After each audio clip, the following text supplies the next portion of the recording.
مقامات تاجیک میگویند بعد جاری شدن جزای جنایی برای استفاده غیر قانونی برق تلفات نیروی برق کم شده است.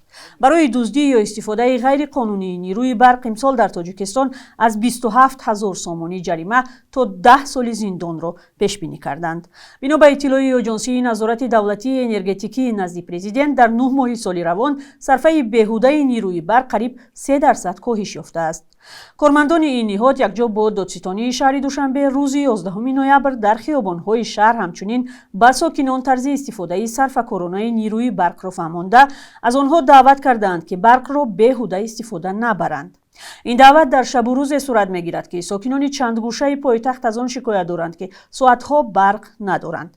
برخی از ساکنان از جمله در ناحیه سینا میگویند ظاهراً در خانه‌های آنها هم لیمیت برق جاری شده است و چند روز باز از ساعت 9 صبح تا 5-6 بیگاه به برق میمانند. مقامات بی‌برقی در پایتخت کشور را شرح ندادند. ناحیه سینا سوید نیست.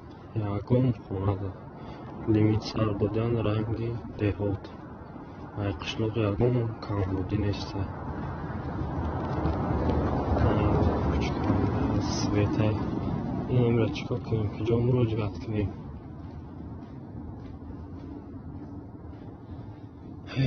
توبه.